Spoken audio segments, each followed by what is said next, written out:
in the place to be. We back, y'all. We back. How y'all feeling out there today? What's up, Alfie? Hey, what's going on? It's been a minute since we've been back. Yeah, it's been a minute. Yes. Happy Hanukkah. Happy Hanukkah, Kwanzaa, 4th of July, Christmas, Mother's Day, all of that stuff. Habari Black Gani. Power, all of that stuff. Power to the people. Yeah. Happy first day of NBA basketball. You see what I'm rocking? My Lakers. Happy Yeah. second day of Scorpio season. Scorpio in the building. Oh boy, Scorpios. Oh, I ain't say nothing about no Did you Scorpios. say all Lord? No, I ain't say nothing. I mean, I don't have no. I can't talk. I'm a Leo. I think I heard it right. Yeah, Right. I forgive you. you Uh, know, I'm a Leo, so we get the bad part of it. So, I'm mostly cool with Leos. I gave birth to one. so you should understand this. I'm learning. I guess not. I'm learning a lot. No, Leos are cool actually. Yeah. Y'all just can be mistake Leos thinking that they are just all bravado, And right? what we still good. I mean, Leos can be, very much superstars in how they present and, want people to roll out the red carpet for them, which I really have no problem with. Most of the Leos that I know are superstars in their own right, right? Like they are the star of the show. They're very charismatic.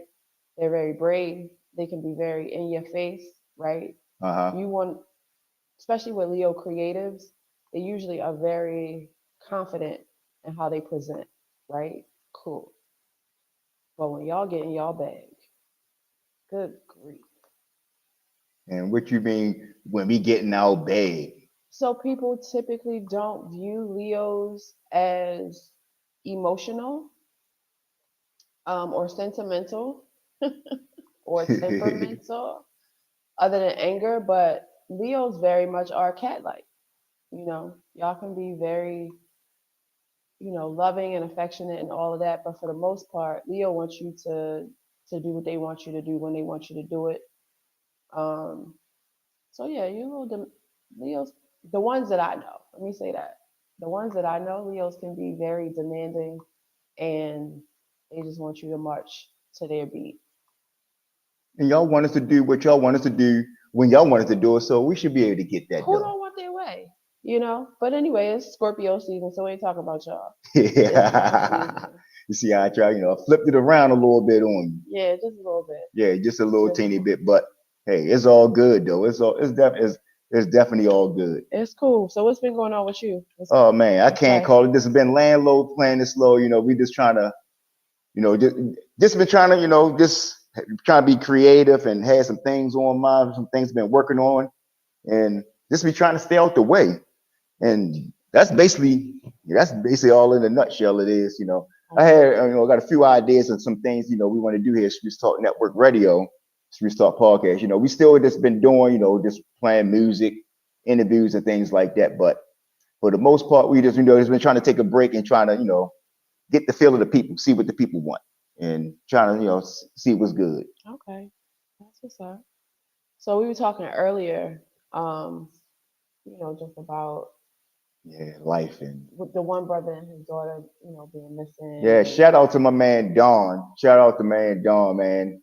uh what's that D light, D wellness, got the sea moss gels and the juices and the smoothies and all that. He been going through some things. We try to get him up here, so we talk about, we was talking about kids and raising kids and this day and age with the kids. And if you look on the news, you see a lot of our youth are, out here committing crimes. That's, is out here doing a lot of shooting. A lot of, you first you'll hear a lot of things on the news, drugs, this, drug, that, but no, it's the youth. It's from stealing cars to shootings. They're saying mass shootings. We had over the time since we've been taking a little break. We had the shooting in Brooklyn. We had Morgan State College shooting. Did they ever figure out who the active shooter was? Did they find out who that was? For which one? For Morgan. So right now it's supposed to be two guys that's on the run. It's supposed to be, I think one was like 17 or something like that, 18. They supposed to be from DC, from little bits and pieces I've been hearing. And I guess he's supposed to be, he was already supposed to have been under investigation in DC for I guess, I don't know if they found a lot of guns on him and like a drug rain and things like that. So the whole thing is like, well, what is a kid from DC doing all the way in Baltimore? We don't generally travel like 16, 17, 18 years old going to a whole other state. So it's like, what was the reason why he was here? So it's got a lot of questions I that wonder Baltimore what the City. motivation was behind the Yeah, shooting. That's I mean, not that, anything is going to justify you just being an active shooter on a college campus and shooting, shooting random yeah, people. But I wonder what the motive was. 'Cause typically you don't hear about us being yeah. Uh, Mass shooting. mass shooters at Yeah, schools. You know what I mean? Like that's not something that is typical for us. and it's crazy. It used to be a lot of things that we say that, dang, they play certain games that guess that race. You'll hear about certain crimes and stuff. Like you can't even really play that game no more because it's like we're doing things now that, like, damn, black people don't usually do that thing. Not to say put race on things like that, but everybody can kind of commit any type of crime. But it wasn't generally us going down and shooting up 50 people, 30 people because we already knew we gonna get fried. Not even just And that. I just don't typically hear about black people being active shooters in places like schools. yeah, Um, I you know, I I typically hear about us doing some of the shit like try, Brooklyn, yeah, that house party in Brooklyn. And I'm glad because my children are young adults, and I really wasn't concerned yeah, about specifically about my children because they don't really do house parties like that, yeah, right? And especially with my son, being in that side of town and being at a house party yeah, because we had already talked about the whole house party situation a few years ago when a friend of his invited him like to a spot down the hill, yeah, ADH, yeah, to a house party, and I was just like, how well does your friend know these people? yeah. And he's just like, oh, they were more like casual friends. And I'm like, yeah, I don't think that's a good idea. I And don't think it's a good idea. And explain it to him why, because I'm just like, yo, that's already a rough area. uh-huh, But you don't even know these people personally, right? yeah, And you don't even really trust the person that's inviting you like that. You know what I mean? Because you don't really know him well enough and you don't trust his judgment. So I'm like, I would err on the side of caution and just not go. There's no way that there's anybody that's going to be checking to see if anybody has weapons coming into that place because why would you think so? However, we know how that kind of shit can go. yeah. And then usually how it goes with, well, when I was coming up and we did, we before we was able to have like going to clubs and things like that, we had house parties. And the way our house parties worked, it was, let's just say you was living in the neighborhood, you gave a house party, you're gonna invite your friends from school, family members, cousins, things like that. Maybe a few guys from the neighborhood, maybe that you might deal with, and things like that. That's one aspect of house party. Then you have the people that's in the neighborhood. Oh, I can't go to the party. Oh, I ain't never liked them anyway, acting all funny. So now they want to mess the party up. Mm-hmm. Then you'll have like what they had out in Brooklyn. Brooklyn started off as been going for 27, 28 years, a neighborhood block party to get back to the community. I want to say back in 2015, 14, or something like that, maybe 13 or whatever. It was like small gathering. It was just basically everybody from Mount Brooklyn. You might have few people from other places because nobody really knew about Brooklyn. It was just a place that, I mean, I going out there. It was like an island by itself. It's too far and all that kind of stuff. Like people didn't really think about Brooklyn, Cherry Hill, places like that. So then fast forward a few years later, then once the pandemic hit, it started getting bigger. It was growing more. I was going out there when I've been out there a few times, been out there seeing how it was. And that's why I was kind of quiet to say little things online and things like that about about the Brooklyn thing. But how coming about is going out there and being familiar with the area and things like that. And we had a good time. Take my daughter been out there with me, mother been out there, whole family been out there. It was always a great thing. They had free food, free anything you want. They even had free hookahs out there for it. They had a bus out there with free hookahs. Everybody come out to get hookahs. They had entertainment. They had security. They even had some officials from Baltimore City that was there. Mm-hmm. It was even people from No, the housing authority, they say, they ain't know anything about it, but this is all people. It was a neighbor. Everybody knew about it. So fast forward to like a couple of years later, you start having a whole bunch of people from outside. You start looking on Instagram, you'll see people from all walks of life, old, young, everybody hanging out there. So you already got something that started off as one little small thing in the neighborhood, then it grew to everybody coming. So then you got damn near 1,000 people out there. So now it's kind of, you got few security guards, but you can't control 1,000, couple of hundred people or what have you. So it started growing. So it looks like, from that, it looks like, dang, when it was so small, it was good. It was contained. But now it got so big, it's hard to contain it because you don't know who's coming in, who's who's friend, who's foe, who was beefing online and things like that. So, it turned into something that was a great thing that the whole neighborhood used to look forward to every year. They had that and they had book bags. Give it back doing right before school started. They would give out book bags, have another block party out there. All of those things are done now because of some foolish act that we still don't know anything about. But you can go to Bowling, Colorado, these places like that, and these people are on it, like right then and there. Like when you get anything to do with kids or anything like, it's a tragic. You shouldn't have to wait this long. Here it is, October. This happened July the 1st into July the 2nd. It's October now. We don't even know who the We shooter don't was. know who the shooter was. They only have nobody charged as for murder. They just had people charged as brandishing guns and weapon charges, things like that, but nobody as the actual murder. I mean, who was charged with murder yet? And they was kids. But like we said, we was talking about kids on how raising kids and the things that you go through as being a parent. And there are a lot of things that we as parents that we don't pay attention is that we was kids too. And we don't have that mindset of that we was kids and we just think we look at them as a little we don't even look at them as little people. We just look at them as a child and they don't think and they're not a person.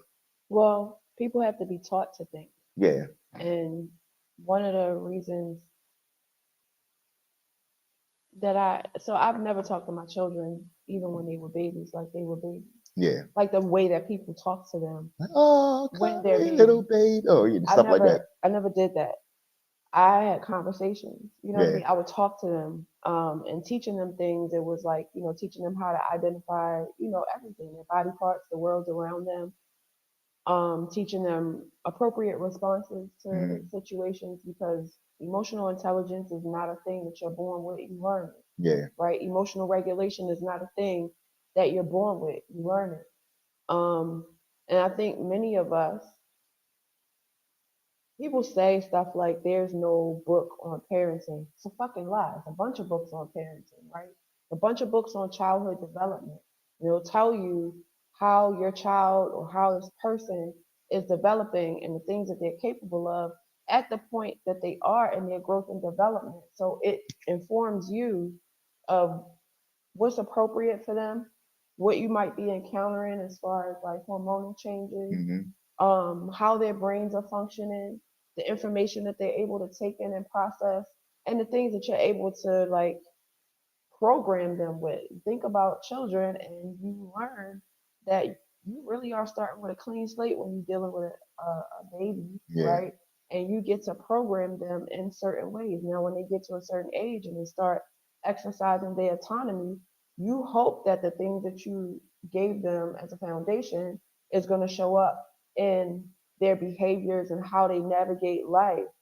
But one of the things that I feel like as parents, sometimes we have a tendency to try to shield your children from life, Yeah. right? There are things that, like when we're talking outside, Uh it's huh. just like, it's been a bit easier for me.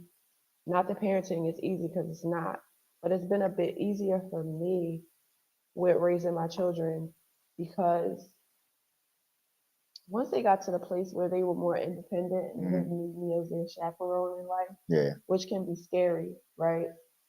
But there were things that, not that they did everything right, they didn't. We fuck up, right? Yeah. Everybody fucks up.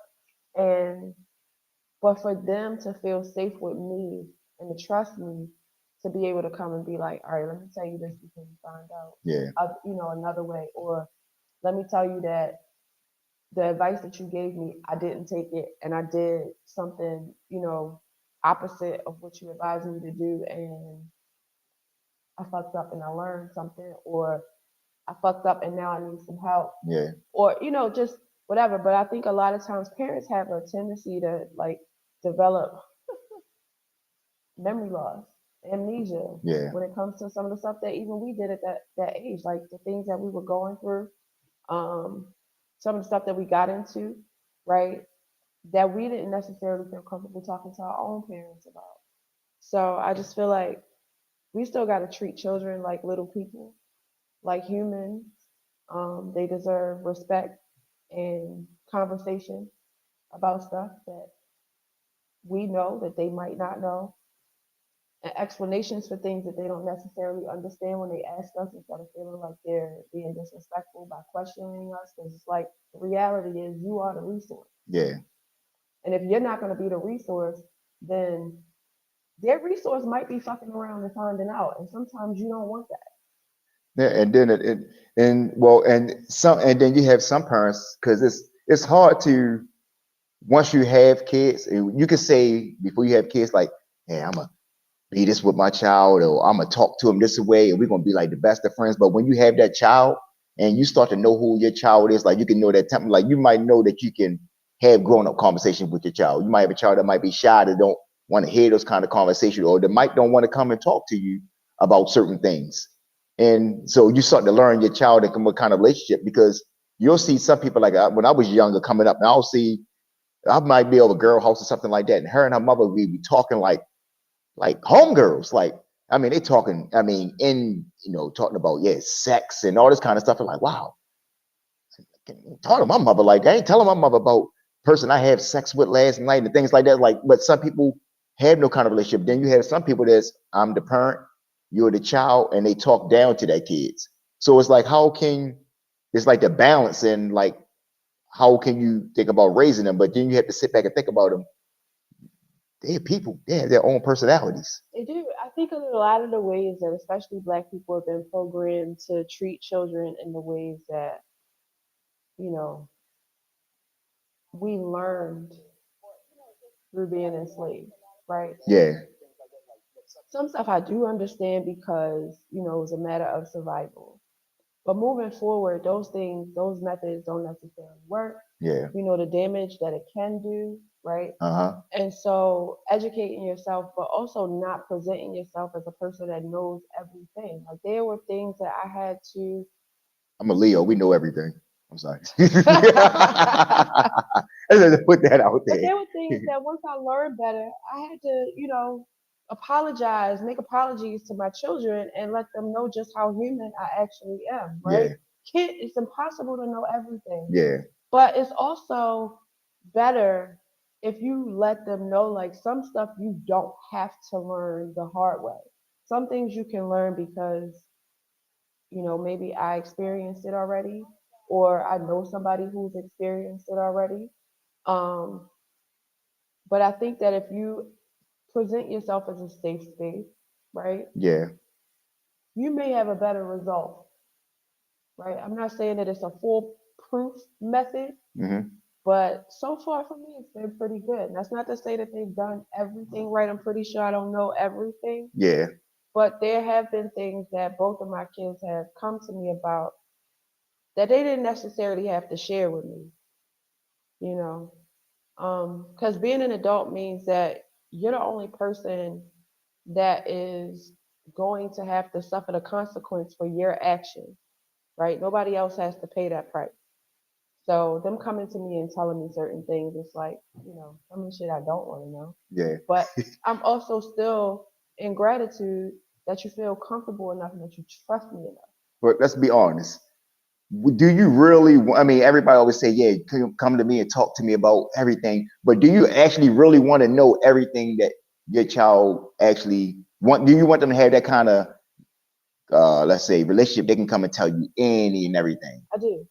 See, and it's kind of hard for some people to hear those things. But then you'll have some parents be like, my child was the best kid, but you don't know your child out here being a whole gangster or a whole friendly person with other guys, and to say, to put things nicely, but you don't. I think that some people want to know, but they really don't want to know exactly everything that your child is doing because it feels like it might hurt you, or like, damn, you feel like you might fail as a parent. You don't think that? No. My kids are pretty much like good people. You know what I mean? Like Yeah, even if I wasn't their mother, I would still want to know them. Um, but to your point, it's like I'm not afraid of life. yeah, You know what I'm saying? And there's a lot of things that I experienced on my own because I did not have like I had both of my parents my entire life, right? mhm, Until my father transitioned a few years ago. But there were so many taboo topics in my house, so it was stuff that I had to learn on my own. Now, thankfully, it's not a whole lot of shit that I had to go through yeah, as far as like learning stuff. The craziest thing that probably happened in my life was coming home pregnant at 17, right? yeah.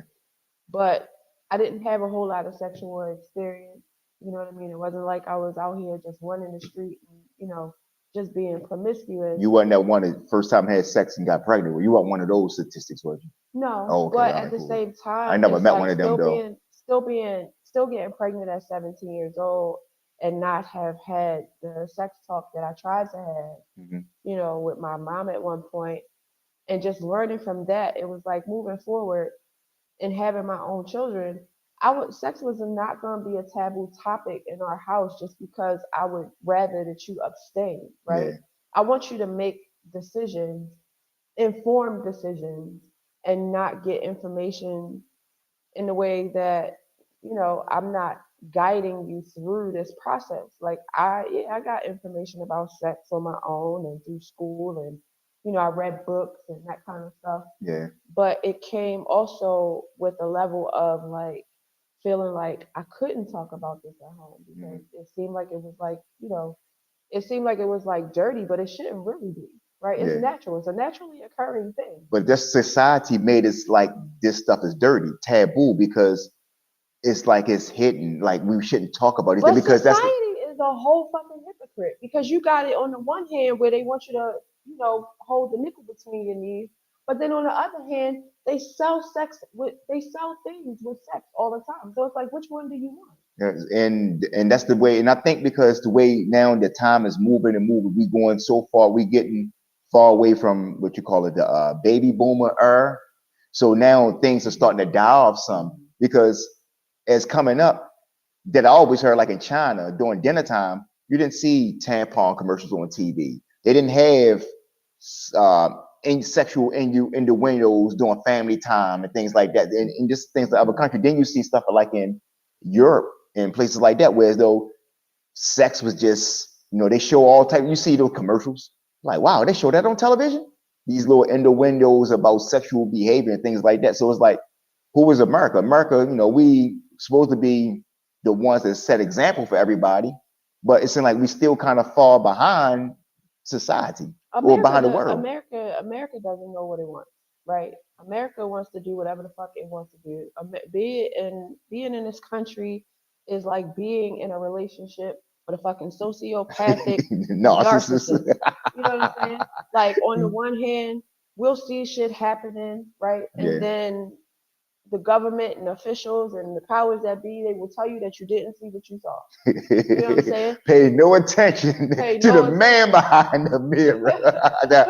Look at all the little munchkins and everything. Look Yeah, at them. pay no attention to the man behind the curtain. You know, and then also we have these atrocities that we're funding, like the Yeah. shit that's happening right now in Palestine. Yeah. You know what I'm saying? And I'm still getting notices about fucking student loans. You feel me? But Tupac said it best. You got money for wars, But but can't you can't feed the but poor. can't feed the poor. And it's not that you can't fucking won't. It's a You smack in the don't. face right now when you have we come in, we keep on threatening about, oh, it's going to be a recession. We're going to have another, what they could like to say, scamdemic, pandemic, or whatever things. So they're talking about these things are still coming. You still have a lot of people that's unemployed and things, and we need money here and student loans. People, we're in debt. But when you're saying you're going to give $1 billion or whatever the number is to fund a war, it's like, wow. To fund a war, and we're literally funding the slaughter of innocent children, But that's not right? even the case. That they've been sending Israel like $6 billion for years. Mhm. This is in one. This is what the law that they passed, one of the bills they passed. So they've been sending that over, but 6 billion couldn't go. You only the fee is about 40 million black people in in America, and I just say maybe, and we only like 11%, 13% of the population. And let's say majority of a lot of the majority of the black men are in prison. So then that leaves the other whatever little bit percent to say that's out here that's trying to make it, that's not entrepreneurs and things like that. You don't have no kind of programs that's out there that's easy to find, that's background friendly, that help people get jobs and things like that. What they will give us is a job fair. What other community in ethnicity gives they have job fairs? Just name one that have job fairs. I don't know. I'll say this, like I've been avoidant of job fairs for years. I never got hired at a job fair. I didn't used to do them when I I was don't younger. know anybody who has ever successfully gained employment through a job fair, right? Exactly. I personally feel, and this is just my personal opinion, my children have been to job fairs a couple of times in the last couple of years. There have been other people who have been to job fairs that have not walked away with a job, right? Hmm. Um, I personally feel like job fairs are like a smokescreen. I really feel like job fairs are really like either the city or the state's way of satisfying some type of contract so that they can continue to get the grant funding That's what I was about to for say. these fairs, but you actually are not helping the people gain employment. It's no way. Like you got the person that's helping you do the resume. Then you got the employers that claim that they are, looking for qualified people. You mean to tell me of all the folks that are showing up to these job fairs with all of these different companies, whether it be blue collar, whether it be, like administrative persons, whatever it is, that nobody is qualified. I have not met anybody, and I've been in Baltimore for 45, almost 46 years now, and I've had a lot of jobs. I just counted out the jobs with my daughter today that I can remember that I had. It was Hmm. up to like 40 something. And I'm like, I've never once. I Like the done, office, like the mayor's office and OED works and all of that shit, not one time have either one of them gone to one of those fairs and gotten employed. all of my every job that I ever got was pretty much from somebody knowing somebody. Hey, they hiring down here. Once you come down for the application, that probably get you in. Basically, what you call nepotism. All of my jobs. Only one job that I actually got, and I'm still trying to remember how the hell did I get. I don't even really remember putting an application form, but that was the one job I was at at the longest. And I don't even remember putting an application there, but that wasn't when I got there. Everybody was like, "You sure you're not related to nobody here?" I'm like, no, because it was at one of those fields where as though it's nepotism, it's family, from grandfather on down. So they looked at me like, "Dang, you just came from up the streets and got in here." But every job I got, I was going to. I mean, I got to the point now where I'm in life now, where as I look at my time is precious. Hmm. So, getting up and you traveling on a light rail, going all the way on Hunt Valley, or you got to go down, take the light rail going down to the Fifth Regiment Armory. You sitting down there, they're going down M&T Bank Stadium. They know they might got two jobs they hiring for. You got 20,000 people down here, and you sit there and you give everybody that feeling like it's like the pretty girl. She knows she ain't gonna date you. And she's gonna entertain you. She don't want to tell you no, but they're gonna entertain you, make you feel like you got a chance, and all of these kind of things.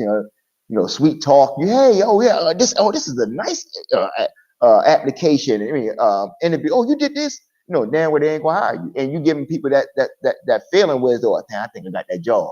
You're lying to people. You're not hiring nobody here. I don't know.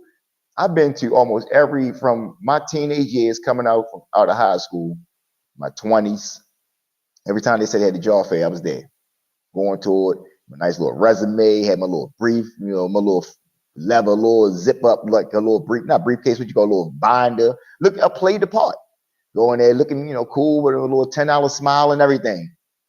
Never got called back. I already knew if I get in the interview, the job mine. I can, I'll win you over. I could talk you out of that seat, and, whatever. I'll get the job. But interview them job fairs is like you say, it's like It's a scam. you have to show where the money going at. So hey, we hiring people where we need jobs. We trying to hire people. So let's give a big event, and we got this money that we got to get rid of. We go ahead and use, we get Joe Blow and all these people to come on down here. We might give a little bit refreshments, get some little trinkets and things like that giveaway. And hey, that's for the budget for that year. Mhm. So it's a gimmick. When you go in the Mexican community, the Latino community, they're getting a job. I worked with when I used to rehab homes for like a few years. This is right during the right before the recession hit. So we was jamming here in Baltimore City.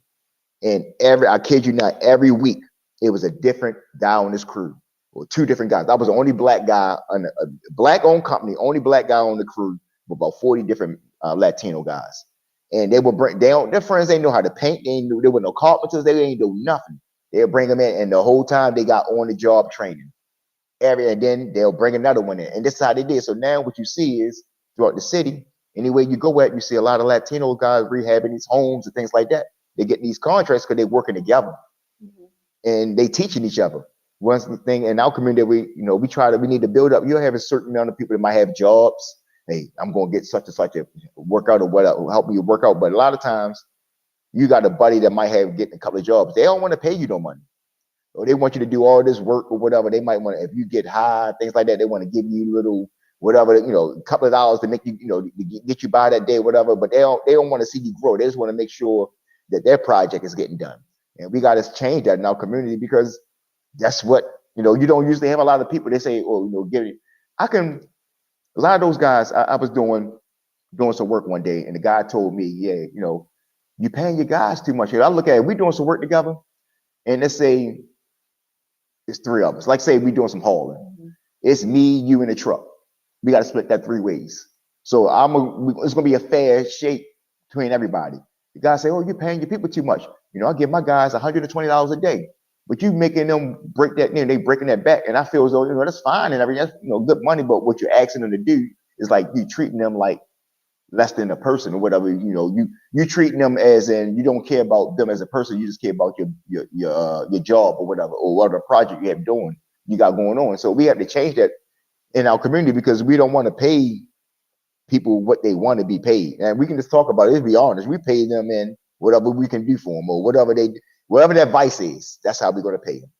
Yeah, you know, there's a lot of things that we need to change, but I'm at the point now where it's like whoever is on board, then I'm gonna work with you. I am not here to convert nobody because And at it has this to be for the point, people. It can't yeah, be for your own gain and your own, because funny thing is they're not going to remember you for who you are. They're going to remember you for what you've done for other people.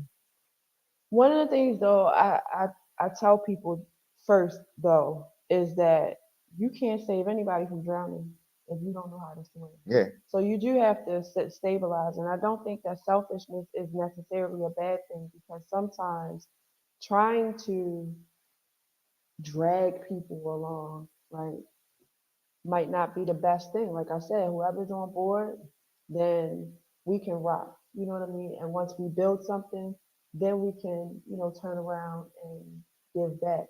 But there's a lot of folks that don't even want to do the labor. There's a lot of people who refuse to do any of the research Hmm. or the study, or to put the effort behind what it is that they claim that they want, right? Because the reality is there's a lot of things that, yes, systemically we are terrorized, right? Hmm. We are systemically terrorized, right? Hmm. And continue to be. But there are also things that we need to do for ourselves as a collective. And it's like you got to separate the wheat from the chaff. You know Yeah. what I'm saying? Like we could work together. But then there are other people too that I'm not going to be on your ass if you just don't want to do it. Yeah. You know what I'm saying? I ain't got time to be sitting here trying to drag your ass along, because it's enough for me to have to be in this environment and understand the odds that are stacked against us and the things that we experience on a regular basis, and to be able to encourage myself and the people that are continuing to do the work. And it's hard. You know what I mean? It's a Yeah. challenge. It's tiring. So Life is a challenge. yeah, Ain't it is nothing. a challenge. Yeah. But here's the thing. I'm not anymore going out of my way to make my job harder by being in situations with people who are also like making it more difficult. Yeah. You know what I'm saying? We really don't have time for that. Yeah. We're so far behind that we really don't have the time to be dragging motherfuckers along. It's like if you build it, they will come. So, when people decide that they want to get on board with it, it's usually because they see some type of result. But remember that book, what was it? The Little Red Hen. Do you remember that book from elementary school when she was trying to get everybody to help her bake this loaf of bread, and she had to go out and go out and pick the wheat, and then she They had to ain't had that grind book up in the my wheat, elementary school. We just had and Little she Red was Robin Hood, and she was the ghetto asking one. all of her barn friends if they would help her sift the wheat, right? Yeah. And everybody didn't have time for it. And she's like, "Oh, can you go get me? I don't know, whatever it was to like mix it up." And Mhm. nobody had time for that. Can you help me knead the dough? Nobody wanted to help her do that. So she's doing all of this stuff herself. And then when they smell the bread baking, They want to come around. everybody starts sniffing around the And kitchen. and that's how it is. That's how life. Yeah. And so that's what I'm talking about. It's like, the finished result, but the process to get there is like sometimes we can make it harder on ourselves when we're trying to appeal to people who are just not interested, and they just want to sit around and complain about the conditions and the things that are being done to us. Like, we're no stranger to none of this shit. None of it has changed. Yeah, You know what I'm saying? We've been in relationship with this system since we've been here, since we got here. We haven't known anything different. You know what I'm saying? So yeah, we can talk about the things that are being done, but at the end of the day, like we need the bottom line. What the fuck are we gonna do about it? People are like, nobody owes you anything. No, people owe, but they're not paying. Now what? well, you owe it to yourself. You owe it to yourself to want to better yourself and better your community and better your surrounding. Because they say it starts with you. You can't go out and help other people until you help yourself.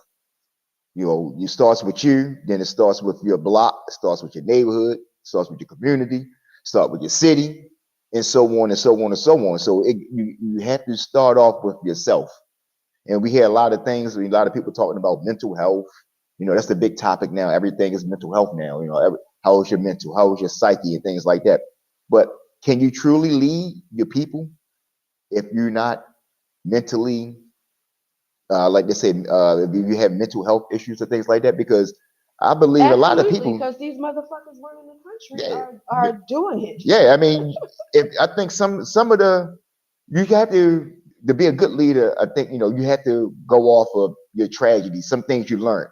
Yeah, if you know that fire is hot and you're not going to just lead a gang of men into that burning building unless you know how you can maneuver into that building when it's hot, or how, for like firefighters. They just don't go into a building. They know how to get inside of what's safe to get inside of there and things like that. So you have to know these things to be a leader. You have to go through some of these tragedies, and condolences into the firefighters that was injured in the fire here in Baltimore a few days ago. I was looking on Facebook and I seen one of my friends, I've been knowing for a long time, was that was a nephew in the passing Oh wow. that lost his life in that fire. And I look at firefighters as like superheroes. They're heroes. I actually Yeah, had they are the superheroes. fire department came to my house Sunday because my daughter had something in the oven, and Uh, like my cutting board, forgot it was in the oven, turned the oven on, wooden. So it started smelling. We opened the windows and all that. None of the smoke detectors went off. But yo, when they came to my door, firefighters, yo, they knock on that door strong. And you had to let them in. So they came in just to make sure that everything was cool. So I was like, it was, we figured it out. And they were like, yeah, we got to come in. But when they were leaving, I was just like, I really do appreciate firefighters. And my daughter was like, I really think that for some of the issues that we deal with in the community, we should call firefighters more often instead of calling like the police, right? She's like, because She was like, I've never heard of a bad experience with a firefighter. I was like, yo, firefighters really want to come in, save some lives, and get on. I was like, they come in to address what they address and they get on. I was like, plus they're strong. I was like, and they don't have weapons. Like they coming in to like serve and do what they They do. going to the And root of the and problem. they get there quick. Yeah, they going to the root. Come on, they can get they can get dressed quick. Shit, they'd be good for have a side piece. They can get in and out the house. If your man Yo, come home, they can get out the house quick in all their clothes, like quicker than Superman. the crazy thing is I live on the 10th floor of my building and when I heard them, it was so much happening. I'm like, oh that goddamn noise. Yo, 2 minutes later, and I was just like, what the hell? So when they left, I was like, damn, I'm just saying all that noise and they was coming for us. But I do appreciate that. You know what Yeah, I'm saying? Like they quickly respond. There's been a few instances where they've had to come to my building and every single time they come quick. And I mean, they not taking the elevator if they think it's a fire. So yeah. they trucking it up them 10 flights with all that equipment on, Eh, getting eh, it done. But shout out to the firefighters. You I know, I I, I got love and I the got utmost respect for them. one of my good friends that I grew up with. She's been a firefighter, AMT. She's been there for years. She's up there, so she's telling us when she first started, and like some of the horror stories, and not even saying like when fires, things like that. It's the things that you don't think about. She told us this one story down the hill. It was a shooting some years ago, and first ones arrived on the scene. I think she said she had just like really wasn't even on the job that long, and one of the person he was gone.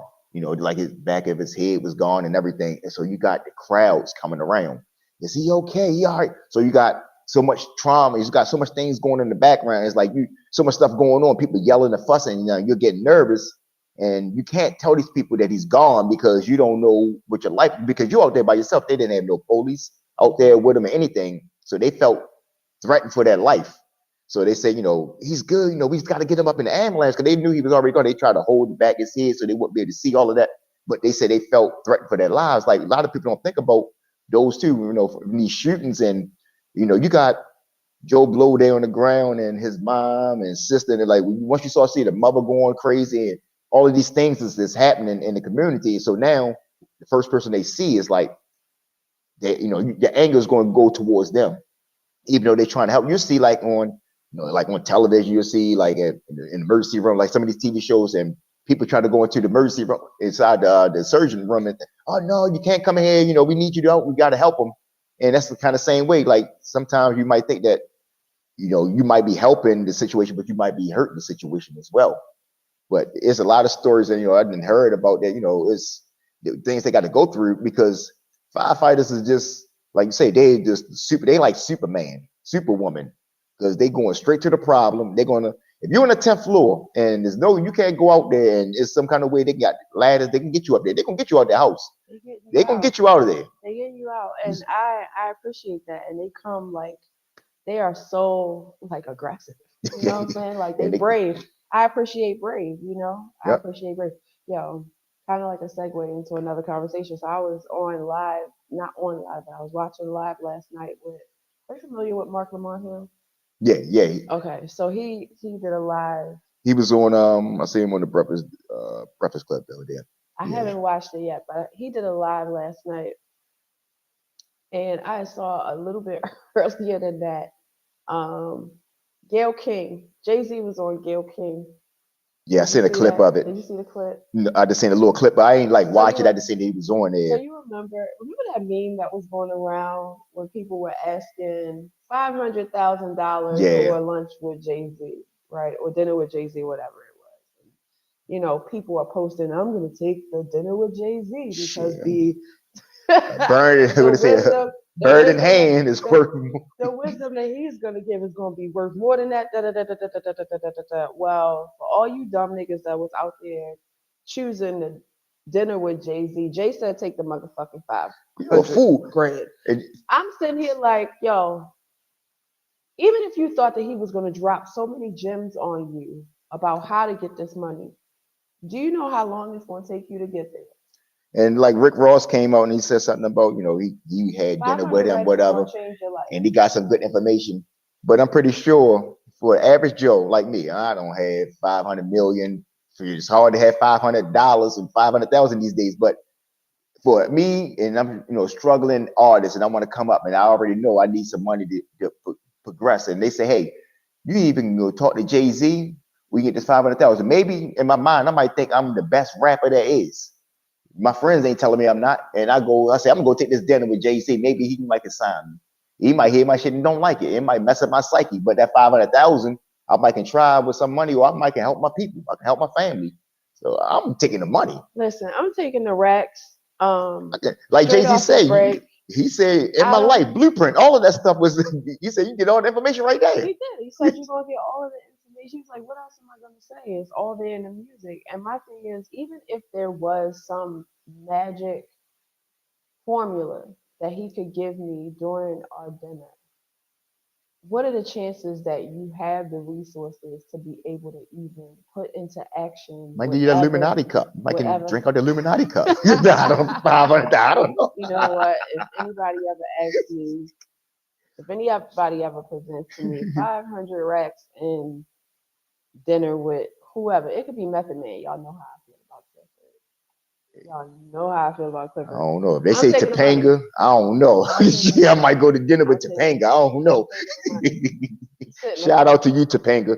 sitting around breaking bread with somebody is not my idea of fun. How Yeah. about this? Because I mean, I like people, but I don't like people, and I don't like people all the time. So I don't want to go like, especially I'm still kind of shy, so I don't want to be sitting around with a whole bunch of people that I don't really know like that. And what's the conversation like? What is the topic like? I would have to come with notes and all these things, and I would really have to like.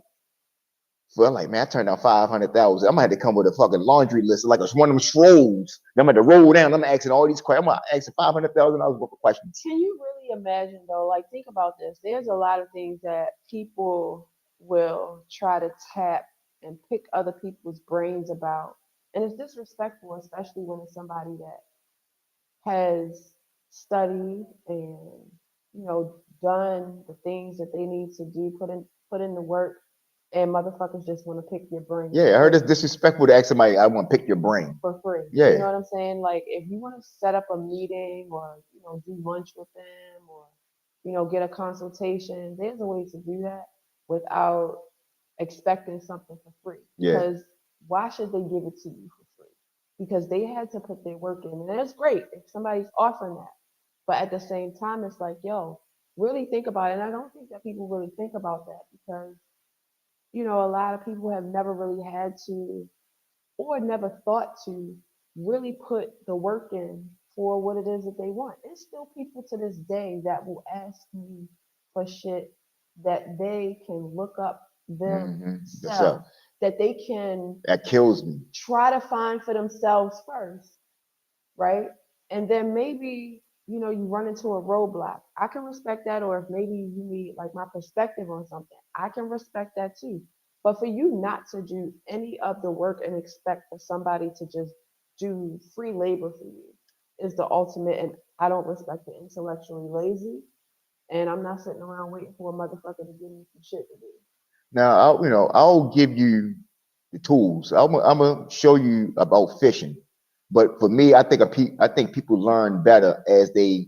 To me, I feel as though I could teach you better by me telling you, hey, this is what it is, and then letting you do it. Like I used to get like, all right, last year to be doing customer service, and we used to have people come in and ask certain things like, where do like to say, how do I go pay for this or pay for a ticket or something like that out of the machine? Come on, I'm gonna show you. I'm gonna walk you around, and they thinking I'm gonna hit the buttons. I'm not hitting the buttons. You're gonna sit there, you're gonna touch that button because it's muscle memory. If I tell you and you doing it at the same time, I think that you're gonna remember that, or you can like it come back to you if you go back to it again. But by me doing it for you, you're not learning. So I feel as though I gotta lead by example and then have you walk along with me, walk beside me. That's the only way that I think you can be able to lead and be able to show people something better. I mean, to me, that's how I feel like it's easier to teach someone that way versus me telling you. Some people are visual learners. Some people they can do better by reading. And me, I'm a visual learner. Yeah, I can read a book and all that kind of stuff. I'm like, all right, but if I'm not doing it while I'm reading that book or whatever, it's like it's gonna be. I'm gonna be sitting there, keep on going over and over, like to understand it. Like, but if I see, like you say, X go here, Y go there, bam. So you saying put the X here, put Y there. Like I'll get it just like that. It's easy. I can sit there and watch certain things and just catch on. It's like, oh damn, that's how you do it. But versus me reading the manual and like, so I take A and put it with C, and then C go with like A, looking at this shit like, damn, I'm putting something together. I just lay it out on the ground, separate it, everything that look alike, and just put it all together. So some people learn differently. So you got to lead. And so working in customer service, it teach you a lot about people, and you understand a lot. And I used to get like, not saying like upset, but when somebody asks you the same question over and over and over again, and like if it's like if you sit there and I show you a board and like, hey, the words are all there on the board, I'm like, it's right there. You say, but I never, there's somebody to break it down to me, and I never thought about it like that. Like a lot of people, can't read and understand things, so they might be too embarrassed or shy to say anything about it. So they'd rather just to ask you for you to tell them or for you to read it for them versus them to say, I can't read. Because if you're an adult and things like that, a lot of people ain't gonna say, oh, I can't read. Can you read that for me?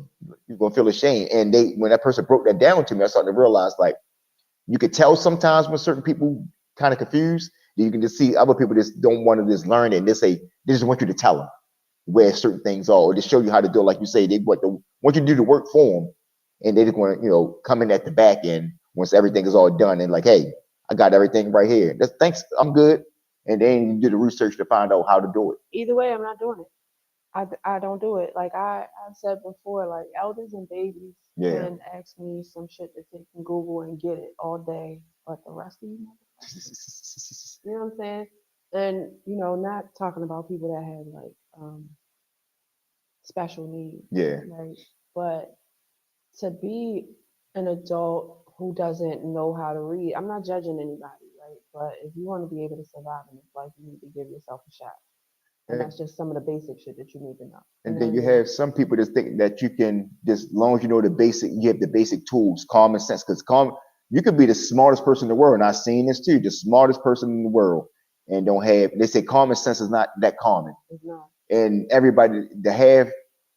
You can make it in the world with having common sense. You can go far with having common sense, but if you don't have it, you're lost. I don't care how smart you are. You can be smart in that field. Like I done seen some people that would be suits on, doctors, lawyers, and things like that nature, but don't know that if you take a train from Baltimore and that train say the last stop is Boston, and you trying to go to New York and your ticket say you're going to New York, and you got everything looks together, looks the same and everything, and you still ask, is this gonna go to New York? So it's like common sense not that common because if I'm going, if I and I used to break it down to people like this, if you're taking the bus and you're going to White Marsh and you living in, let's just say Emerson Village, and you go to White Marsh, you already know that bus got to go from Emerson Village to downtown, vice versa, to whatever, to go to White Marsh. I'm pretty sure you got to go through downtown. You're not going to go from Baltimore and then from Emerson Village and then blink, snap your fingers, and then you're in White Marsh. You got to make stops along the way, and people don't understand that part of. I mean, one joke, lady who came and she was asking one of the co-workers. She said, "So this train go to this train goes to go to New York because they say Boston." He said, "Yeah, it's going to go up to Boston. It's going to back up. When it back up from Boston, once it get to New York, it's not going to stop. It's going to slow down a little bit. You got to stop, drop, and roll, tuck." And she started looking like. I said, "Yo, I think she's going to probably try that. You better stop and tell me you joking," because she had a look on her face like, so when his train slowed down, I just got to hop off. She had that look in her eyes, but you could see that she was a college student. Like common sense ain't that common. Well, I think with her, maybe she had like a learning disability. I worked with a guy who was on the spectrum, he had Asperger's, so he couldn't process sarcasm or humor. You know what I mean? Like he couldn't process sarcasm or humor. I never knew that wasn't. I just thought a person they ain't had a sense of humor or something. Mm-mm. He couldn't process it. So anything that you said to him, he took it literally. Serious. Yeah, I everything was didn't never literal. know it was a name for. I had a guy that was on this job, warehouse job, and But he he was like brilliant. he So that's didn't. the thing. Like people Yeah, think that just because people have certain like they're differently able. That's what I call them. You'd say which is differently able. yeah, differently able. Like special needs is really differently able. But for that guy, yeah, he had Asperger's, so he had a very high, um, he had very extensive vocabulary, right? To talk to you about just about any topic. Yeah.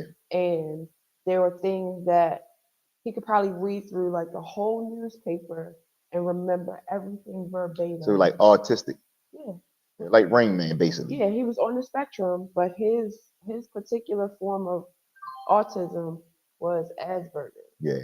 And Asperger's means that they're like highly verbal, um, and just highly functional in other ways. But there's other ways where their process is limited, like Uh-huh. humor and sarcasm. So if he's saying to this lady, yeah, it's going to go to Boston and it's going to turn back around and you're going to have to do a rolling stop off of the bus, she might have really been processing that like he's telling her some real shit because she could not find like the humor or the sarcasm in it. So I mean, and that's what it's working in customer service teach you, and you start looking at people differently, and they give you a different aspect on people because, like I said, you just say like, dang, we used to say like, if they just kind of like act like that, like I don't want them being my surgeon and things like that. Like if they don't know simple tasks or things like that, it's even like certain people don't know how like basic things like hooking up like say the television, hooking the fire stick up to the television. Just you got to plug it right in, plug it into the socket, and bam. They think it's so difficult because some people don't take the time. They just don't care, or they think things a lot more difficult than really and what it really is. Or they just you might have someone that might be very good with their hands, construction. Like my grandfather, he was good. He could fix anything, but he didn't know how to hook up a VCR. Mhm. So, like you say, it's the basic things that a lot of people don't. And I always wanted to myself, as a kid, I came out, I wanted to be that guy that know how to do everything. Watching the Fall Guy and MacGyver, I always had me I wanted to be able to ride a motorcycle, fly a plane, fix a toilet, and then talk you off a ledge all in the same breath. That's hilarious. That's hilarious. But conversations like this, we just like say we just came back, it's been a while, we just having a nice little conversation out here, just speaking to you guys and just give you a little bit of what's to come here lately, here to come, just don't think we're just gonna be sitting here shooting the shit all the time. We're gonna have stronger topics. We're gonna dib and dab into a lot of Baltimore City government, things like that. We're gonna dig into mental health. We're gonna dig into a little bit of everything. So live performances, you out there, new artists, spoken word, comedian, you want to stand up, you want got a band you want to bring, everything, just holler at us. We got you. Starting the Streets Talk Network Radio, you can go to streetstalkpodcast.com, click on the player, you can download the app inside the Google Play Store. You can either